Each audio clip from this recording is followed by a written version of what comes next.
네, 오늘 뉴스톱10이 준비한 첫 번째 2위와 6위의 소식은 문재인 전 대통령의 딸 문다혜 씨의 음주운전 관련 소식입니다. 자, 이 다혜 씨가 음주 상태로 차를 몰다 접촉사고를 내서 경찰에 적발된 상황에서 사건 당시의 정황이 담긴 CCTV가 추가로 저희가 확보를 했습니다. 자, 문다혜 씨 7시간 동안 이태원에서 어디서 어떻게 누구랑 만나서 술을 마셨는지 여기에 대한 의구심이 증폭되고 있는데요. 오늘 여당에서는 문재인 전 대통령을 겨냥하면서 일제히 비판의 목소리를 냈습니다. 과거와 오늘 영상 바로 만나보시죠. 아빠, 평생 인권 변호사로 노동 변호사로 사셨던 아버지께선 늘 자신에게 엄격하라고 강조하셨죠. 그 말씀 따르겠습니다.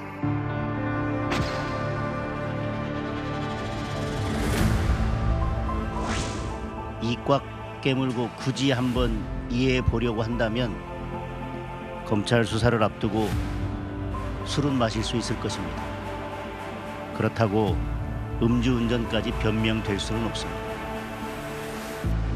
문재인 전 대통령이 대통령 당시에 음주운전 사고는 실수가 아니라 살인 행위가 되기도 하고 다른 사람의 삶을 완전히 무너뜨리는 행위가 되기도 합니다. 실수로 인식하는 문화를 끝내야 할 때입니다. 그 말씀을 국민들께서 기억하고 있을 것입니다. 방금 정동혁 최고위원 말씀하셨지만 검찰 수사 저도 많이 당해봤지만 저는 음주운전은 안 했습니다. 그런 얘기해서 지금 될 일은 아니고 저는 이게 좌파 진영에 있는 분들의 가장 치명적인 사생활의 문제가 아닌가 생각을 합니다. 예, 문다혜 씨의 7시간 행적을 저희가 추적을 해봤는데요. 먼저 지난 4일 금요일이죠.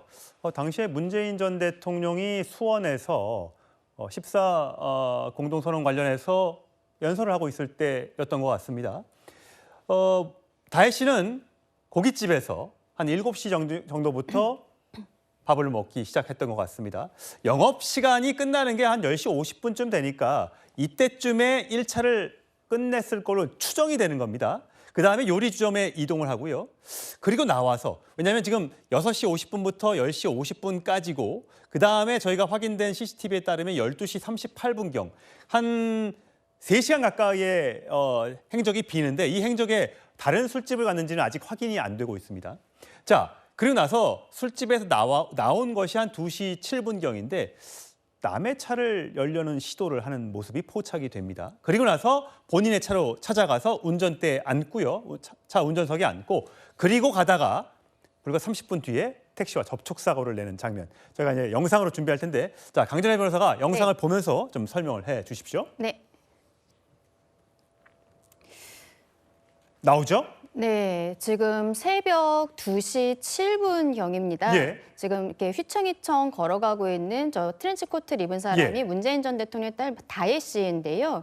이제 걸어가다가 한 차량을 보고서는 본인의 차인 것으로 생각을 한 것 같습니다. 저렇게 손으로 땡기네. 하지만 문이 열리지 않는 것이죠. 왜냐하면 저 차는 문다혜 씨가 타고 있는 캐스퍼 차량이 아닙니다. 문다혜 씨가 쓰고 있는 캐스퍼 차량은 저 자리로부터 한 수십 미터 가량이 떨어져 있던 것으로 지금 남의 차에 보이는데요. 기대에 서 있었어요. 예, 또. 그렇습니다. 본인의 차가 아니라는 것을 알고 또 일어나서 휘청휘청 걸어가는 모습들이 보입니다. 예, 저기 전봇대 예, 같은 그리고 것도 기대 있는. 예, 걸어가는 것이 힘들었던지 전봇대에 잠시 기대서 쉬는 모습도 CCTV에 잡힌 부분이 있습니다. 예. 예, 저 모습을 보면 이현정 의원. 네. 뭐 물론 당시에 음주 측정 결과 만취 수준, 그러니까 음주 면허 취소 수준의 음주 나왔으니까 당연히 많이 취해 있었을 텐데 저 장면을 보면 아찔합니다. 택시를 이렇게 앞으로 지나가고 해서 본인이 다칠 뻔도 했어요. 네. 우리가 요즘 이제 CCTV도 있고 또 블랙박스가 있지 않습니까? 차량에. 이제 그러다 보니까 일거수일투족이 다 이렇게 어떤 면에서 보면 좀 추적할 수가 있습니다. 예. 아마 이제 그런 영상들이 이제 조금씩 더 나올 것 같은데요. 지금 보면 굉장히 아마 거의 인사불성에 가까울 정도로 이제 술에 많이 취한 것 같아요. 그러니까 저도 이렇게 뭐 술을 이렇게 먹어보면 특히 이제 저렇게 그 자신의 차를 구별을 못하는 상태. 이거는 이제 굉장히 아마 술에 취해서 뭐 사리 분별이 안 되는 이제 그 정도의 상황이거든요. 그러니까 지금 보면 저 차도 지금 비상등 깜빡이 켜고 아마 안에 누가 계신 것 같은 느낌이 드는데 저렇게 이제 다른 사람이 차 문을 여니까 아마 계신 것 같은데 저렇게까지 한다는 거는 굉장히 아마 이 판단 능력이 일단 상실한 상황으로 보여집니다. 예. 그러니까 참 저는 황당한 게 저런 상황에서 예를 들어서 본인이 뭐 택시라든지 대리운전이나 이걸 좀 잡았어야 되는데 예. 그러니까 지금 아마 그런 어떤 정신도 없었던 것 같아요. 이제 그러다가 결국 이제 자신의 차량으로 가서 이제 운전까지 하는 굉장히 위험한 상황입니다. 저런 예. 경우는 정말 자기가 예를 들어서 뭐 차를 가든지 옛날에 김호중 씨 그것도 보면 본인이 차 부딪히는 거 뭐 이것도 지금 모르고 있는 그런 상황이거든요. 그만큼 인지 능력이나 이런 것들이 급격히 떨어진 상황이기 때문에 저럴 때는 정말 같이 동생한 제3의 인물이 뭔가 좀 집을 데려다 준다든지 뭔가 해야 되는데 저런 식으로 혼자 갈 경우는 굉장히 위험한 경우고 사람들에게 큰 피해를 줄 수가 있는 그런 상황이라고 보여집니다. 예, 강성필 위원장. 네. 사실 저 때가 이제 금에서 토요일 날 넘어간 토요일 날 새벽이고 네. 새벽 2시가 넘었기 때문에 사람이 적을 줄 알았는데 이태원에는 사람이 많네요. 네. 그러니까 본인이 다칠 수도 있었고 또 남을 차를 운전하고 좁은 길이었기 때문에 남을 다치게 할 수도 있는 아찔한 상황입니다. 근데 지금 혈중 알코올 농도가 0.149. 도대체 얼마나 술을 마시면 이 정도 수치가 나온다고 합니까?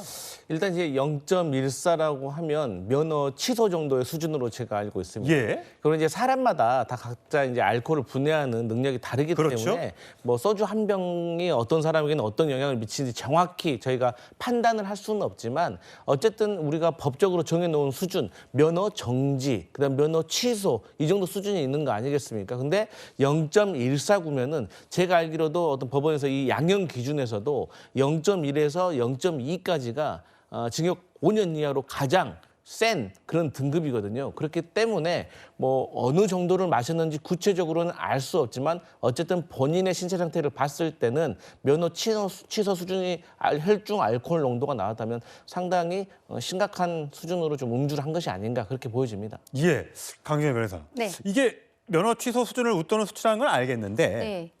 그럼 어느 정도나 취했느냐? 네. 그게 궁금합니다. 일단은 0.08% 정도만 돼도 당연히 면허 취소 수치니까 제대로 된 그 상태가 아니라고 보는데요. 지금 그 문다희 씨 같은 0.149%거든요. 예. 이런 경우 0.14% 정도면은 신체와 정신 조절 기능이 현저히 저하된다라고 전문가들은 보고 있습니다. 예. 실제로 조금 아까 보신 영상에서 문다희 씨는 제대로 몸을 가누지 못하고 본인의 차량이 아닌 다른 차량을 본인의 차량이라고 생각하고 그 문을 여는 모습들 이런 한 번이 것들 아니라 몇 번을 당기네요. 그것을 보면은 정신 상태가 온전하지 않다라는 것을 볼 수가 있거든요. 결과적으로 지금 경찰에서 0.149%라는 것이 지금 수치가 나온 이상 지금 문다희 씨가 그 정도의 술을 마신 것으로는 그 표상으로도 맞는 것으로 보입니다. 예, 자 저렇게 본인의 차를 헷갈릴 정도의 취한 상태에서 일단 본인의 차를 찾아 들어갑니다. 차에 앉는 모습, 그 이후의 장면도 제가 CCTV를 준비했습니다. 자, 강 변호사님. 네. 자, 앉았어요. 근데 머리에 손을 저렇게 대고 있습니다. 저건 무슨 뜻일까요? 처음에는 본인이 운전하는 것이 어려운 느낌이 있었던지 이렇게 머리를 손으로 가리고 있다가 지금 가장 위험한 부분인데요. 문다희 씨가 결국 차를 움직이기 시작합니다. 그런데 지나가는 행인들이 서 있는데 사람이 원래 서 있는데 그것을 피하지 않고 직진을 하다 보니까 행인들이 오히려 차를 피하는 모습 이런 것들이 있고요. 예. 그리고 지금 보시는 부분은 이미 차를 운전을 하면서 저기가 원래 우회전을 해야 되는 차선인데 본인이 그냥 끼어들면서 좌회전을 바로 들어가는 것이죠. 그랬더니 그 지역의 일대 교통이 일시적으로 마비가 되는 그 상황을 이 영상으로도 볼 수가 있습니다. 그러네요. 지금 보니까 저렇게 본인 차에 앉은 다음에 잠시 멈칫했다가 출발하고 이게 머리에 손하면서 가다 서다 이렇게 하다가 저렇게 예, 저 거의 부분이 끝으로부터 굉장히 지나가는 위험한 거죠? 부분이죠. 이미 사람들은 서 있었는데 사람을 제대로 확인을 안 하고 본인이 사람 앞으로 지나가다 보니까 행인들이 오히려 차를 피하는 이런 모습 보이고 우회전 차선에서는 좌회전으로 들어가면서 일대 교통이 좀 마비가 되는 모습들까지 볼 수 있습니다. 예, 보니까 지금 위로 차들이 반대 차선으로 가고 있으니까 예. 아마 신호를 위반했을 가능성도 지금 제기가 되고 보세요.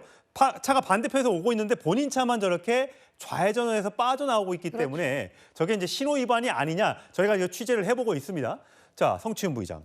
이게 어쨌든 굉장히 위험한 사고예요. 본인이 다칠 수도 있어, 차에 받칠 수도 있었고요. 남을 칠 수도 있었던 아주 아찔한 상황인데 이미 근데 이게 보니까 새벽 7시간 동안 계속해서 술을 마셨는지 아니면 잠시 동안 한 2-3시간 동안 산책을 하거나 아마 다른 장소에 갔다거나 뭐 하더라도 일단 2차까지 간 거는 확인이 됐는데 2차에서도 이미 술이 많이 취했다. 뭐 그런 증언이 있다면서요. 그렇습니다. 거기 그 2차로 간 건 2차인지 3차인지 확인되지 예. 않지만 어쨌거나 마지막으로 방문한 그 요리주점의 사장님께서 얘기한 게 올 때부터 이미 휘청거리고 있었고 온 다음에 술을 시켜놓고 사실상 술을 거의 마시 못했다라고 증언을 했기 때문에 이미 그 당시에 이미 만취 상태로 볼 수 있는 것이고요.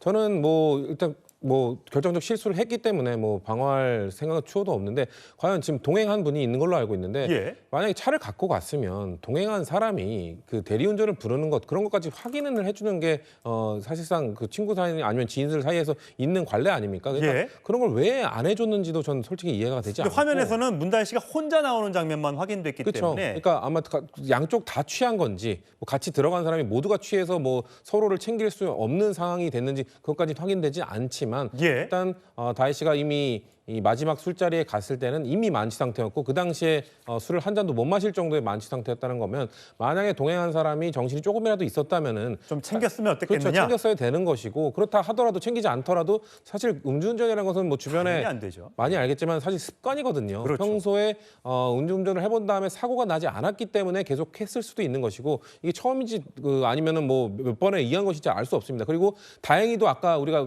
아슬아슬한 장면을 봤습니다만 사람을 칠 번 하지 않았습니까? 예. 사람을 칠 뻔했지만 사고가 안 났고 그리고 결국 뭐 쿵 하는 접촉사고가 났는데 만약에 접촉사고가 나지 않았으면 저런 게 습관화되면서 나중에 결국 사람을 죽일 수도 있는 같이 운행까지 하게 되는 것이거든요. 그렇기 때문에 저런 것들은 아예 시도를 안 하고 아예 하지 않는 것이 중요한데 결국 다혜 씨가 저는 아주 큰 실수를 저질렀다라는 말씀드립니다. 예. 자, 주점을 빠져나와서 교차로에 진입을 했고 좌회전을 했던 장면까지 저희가 보여드렸고요.